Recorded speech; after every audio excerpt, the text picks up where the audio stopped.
A main component in global education is democracy. Democracy tells us how to work in practice with issues such as conflict resolution, human rights, and intercultural communication. Democracy is basic for creating peaceful and developing societies. To quote the peace researcher Peter Wallensten, "In democracies we count votes, not dead bodies." But we know from much experience that the theory and practice of democracy does not come by itself. There is a need for both education and practice to make it happen. Democracy as a social invention has been with us for hundreds of years. Historically, it only addressed an elite in the societies where it was used. During the last 100 years, however, democracy has reached larger groups, finally all adult citizens, and slowly spread over the world.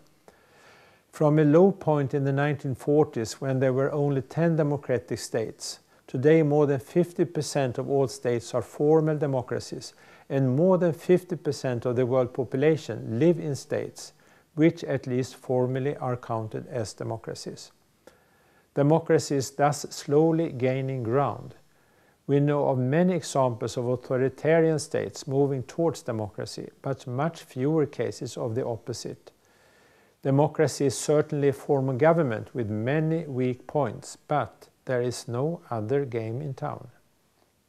Democracy is not a single clear method, it's rather a culture. Basic is representative democracy, which means that people elect their representatives. But it is much more than that. In particular, it is important to point to the division of power. Power should not be in the hands of a small group, but shared between the government, the system of justice, the parliament, the church and civil society, and so on. Equally, power needs to be divided between the center and the local level. Democracy also requires freedom of expression. Lack of freedom for media often goes together with concentration of power. Democracy can easily be misused.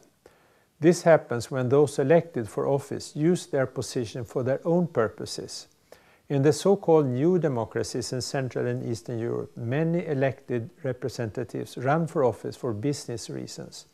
Conflicts in elected assemblies may be serious for the individual, and corruption is commonplace. Votes can be bought, and very rich people may buy entire parliaments, so-called state capture.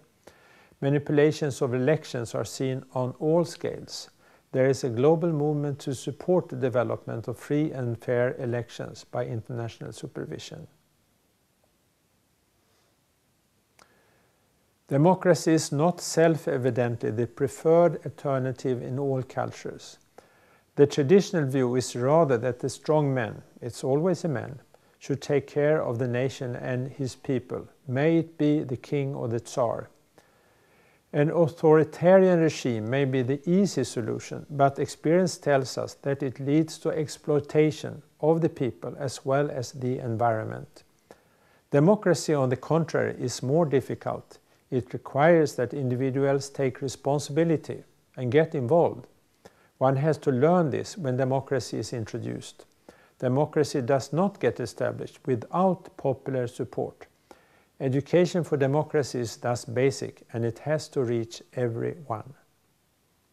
In a mature democracy, it's not only that the majority rules, it is rather that the majority rules with enough concern for the opinion of the minority.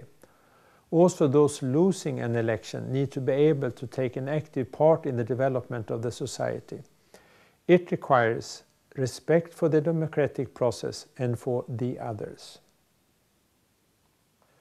A very important dimension of a democratic society is respect for human rights. Human rights mean respect for others regardless of their ethnicity, their religious belief, their sex, or other differences. In global education, human rights is a much needed component. The world population consists of an enormous variety of people, belief systems, and so on. A culture of cooperation requires respect for the other, not only respect, but also justice. Sometimes we need to help the other. In other cases, the other is a resource for our common good. History tells us that diversity is a resource on all levels, from biology to culture. Economic diversity is the basis of trade and contributes to our well-being. Cultural diversity, for sure, makes our lives more interesting. But if ignorance and feelings of threat dominate, we have more xenophobia than curiosity. A breakdown of respect for human rights on a serious scale have been seen countless times in human history. These conflicts are all about defining the other as non-human, as someone without human rights. To counteract this, we need skills in intercultural communication. To talk to the other, to each other, is not always easy.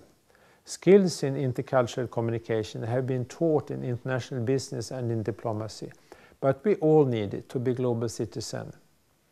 Increasingly, we also need it in the local society.